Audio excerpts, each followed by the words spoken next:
In today's video, we're checking out the Feiyutech Scorp Mini motorized gimbal. I've been shooting with this for the last few weeks and there's a lot to like about it. It has a whole bunch of features and I'll try to cover everything that I've learned about it in this video. It will also be a pros and cons review, so at the end of this video, I'll give you my thoughts about it. If you're thinking about buying this, it works with smaller mirrorless cameras like the Sony A7C, the ZV-E10, a Panasonic G7 or G85 for example.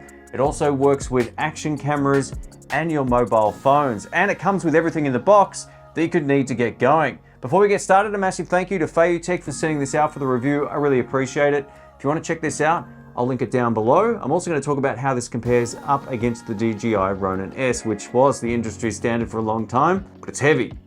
Anyway, let's get into it.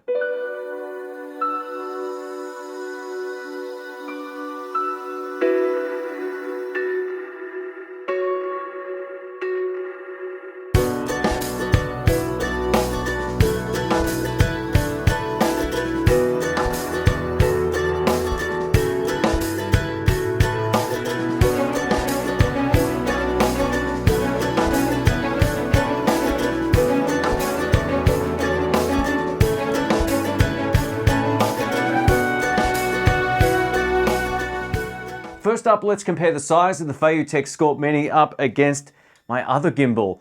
This is a DJI Ronin S. Now, this is hilariously large, but it's very powerful and it can work with all of my camera and lens combinations, which is why you want a huge gimbal. If you've got a more compact camera, this camera with the Viltrox 35mm f1.8 lens and the gimbal is lighter than this gimbal on its own. That's how heavy this thing is, but it's an absolute beast.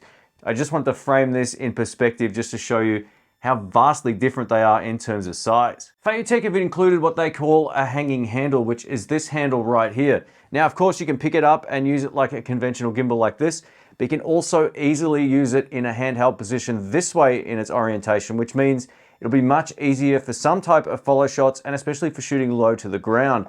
This is a much more ergonomic way of shooting rather than holding a pole long ways. This is just a much better design in my opinion, even over the DJI Ronin S. The trigger button is located right on your index finger if you're holding the bottom grip, which is very intuitive. I really like this. Say for argument's sake, you've got the gimbal and it's off-centered. To get it straight back to facing forward, hit it twice and it will take you back into this orientation. That's really cool. If you want to do a selfie mode, you can hit it 3 times and it will spin round. And if you want to go off selfie mode back to how we had it before, 3 taps again. I think I hit it 4 times then, but it still worked anyway. So it sets it right back up to facing forward. We can also use the trigger button to change modes on the fly. So I've currently got it set to PF mode, which is pan follow. So it only moves to the left and right axis and not up and down when I go this way. If you want it to move up and down, you can hold in the trigger. You'll see it come up on screen that it's switched to PTF mode. This will give us the ability to tilt up and down as well. So it's a pretty functional unit just by using the trigger on the front. On either side of this LED touchscreen, we also get a couple of F keys. The one on the left allows the camera to be positioned in portrait mode. That's what they call it, but this would be great for time lapse, especially at night. Double tap it, boom, it goes up like that. So that's F1. If you want it to go back into normal mode, double tap it again. Now you can turn the touchscreen into locked mode or unlocked mode by using F2, which is on this side of the screen over here. So if you just want to lock it, you can essentially just tap it once. It'll tell you that the screen's either locked or unlocked and you're good to go. Now F2 also enables you to go to the prior menu option when you're in any other menu other than the home screen. Otherwise it'll just lock the screen. So if you're setting up the motor strength, for example, you can exit out fast just by using F2. The power button is located on the right side of the gimbal as well, right next to the trigger.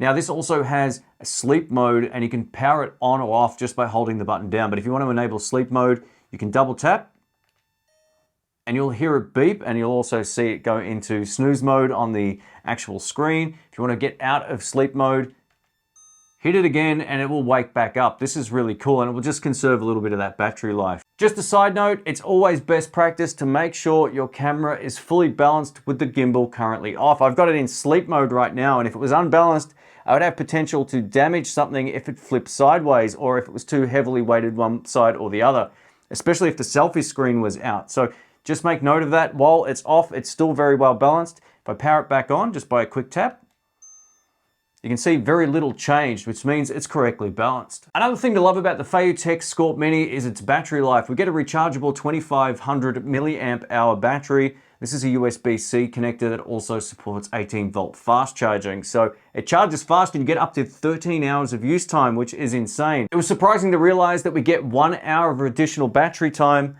on the Feiyutech Scorp Mini over my massive DJI Ronin S. Now, this does have bigger motors and all that kind of stuff, but even so, look at the size difference and we get 1 more hour out of this little guy over here. Another great integration on the Scorp Mini is the touch LCD screen. This saves the need for Bluetoothing it to your phone like I do with my DJI.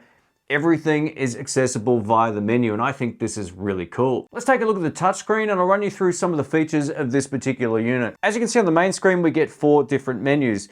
On the top left is motor power and you can just touch on any of these, of course. You can auto-tune the device or you can go into the pan and tilt axis and then change it this way. I much prefer having both motors set to 20 all the way. It can go all the way down to 0, but I much prefer this all the way up. Now to go back a screen, you can use the button on the right or swipe. The button is much easier and more responsive. Over here we've got follow speed. So if you want the gimbal to respond nice and fast, you can just simply switch it over like this. So this is fast. You can see how much quicker it's moving now than before. Medium. So this is my preferred one. It's nice and smooth, but not too slow. And slow. So if you're doing real estate, slow might be the way to go, but if you're doing any type of action or follow shots, choose medium or high. Once you choose the speed that you want, you can simply hit the F2 key over here and it'll bring you back to the main menu. On this menu here, we get PF. PF allows the gimbal to move only left and right when you're operating it. This is my preferred way of using it. We also have PTF, which is pan, tilt, follow. So it moves up, down, left, and right. That will take some getting used to if this is your first gimbal. I'd probably say just leave it on PF if you're new to using a device like this. We also get FPV mode. Now what this allows the gimbal to do is move in every rotation depending on how you gesture with it. So if you move your hand down, it's going to move down. If you move it diagonally to the side, it's going to move diagonally to the side.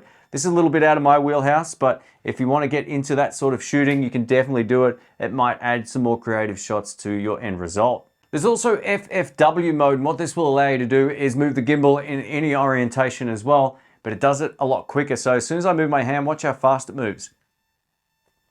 So this is super quick, and this isn't set to fast on the gimbal. You can just select this mode if you do want it, but just know this is going to change orientation no matter where you move it. So this mode might not be for everybody, but in the right situation, I think this would work well. And lastly, we have a scenario tab down here, and this is great if you're a photographer or if you want to do some of the automatic features that are built into the gimbal. So at the top here, we have time lapse.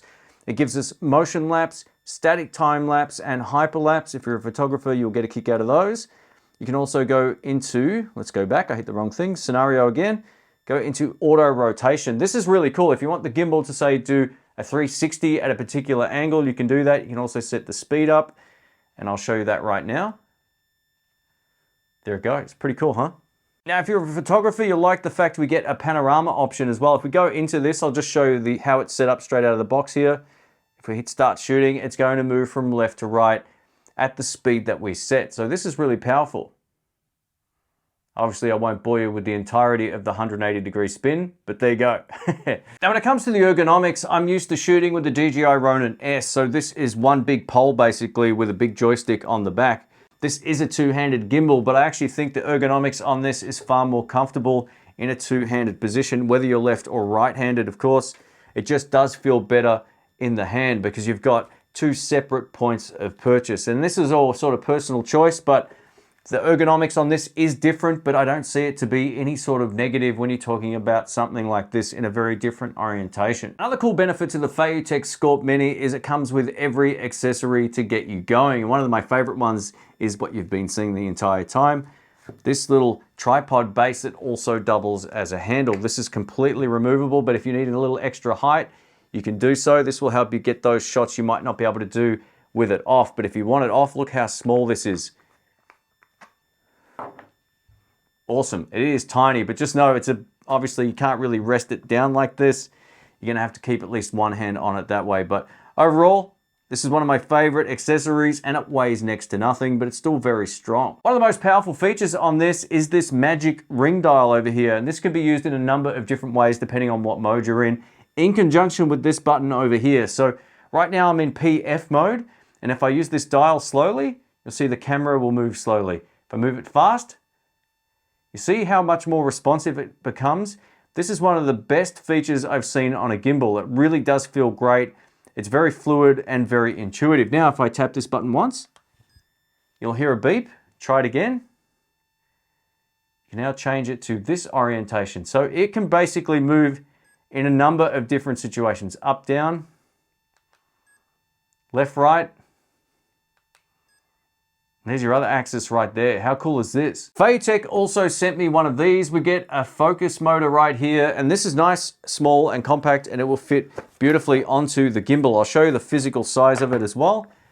That's it right there. So if you plan on shooting in manual focus and you need something to adjust your focus on the fly, this is it. It is an additional purchase, but for those shooting manually, you'll get a kick out of this. It'll make life a whole lot easier. To wrap this video up, I just wanted to talk about some of the pros and cons and overall user experience with this gimbal. So the first thing I have to mention is I love its size and weight. I also love the fact that battery life is as great as it is, and the ergonomics are very pleasant after using even the DJI Ronin S. I much prefer having two separate points of purchase. It allows you to get different shots that you wouldn't be able to get as easily, or at least as ergonomically as you could on other types of gimbals. Not only was I able to get really great static shots just by holding it, and it's far superior to that of the stabilization system just found in the cameras, I was also able to vlog with this. You can do follow shots with it. You could do any type of work, including real estate, sports, or whatever you want with this. It's a really flexible and powerful little gimbal. So I'd have no hesitations recommending this for someone whose camera and lens combination meets the weight requirement. And lastly, I just wanted to touch on a few of the things that you need to know if you're thinking about buying one of these. So my major complaint with it is this dial right here. If you're a lefty, your finger's just going to be smashing into this dial, and it's serrated as well. So you will sort of notice it on your knuckle. It sort of forces you to use it right-handed, or to use it with a very different grip. You've just got to hold it a little further down, then you can get in there. But I don't love where this is positioned, and I almost wish it could just be clipped onto the other side. But other than that, ergonomically, this is really good. Secondly, I actually had a bit of a tough time balancing this for the first few days. Every time I'd put a camera back on and I'd try to balance it, it was so much more fiddly than a much larger gimbal.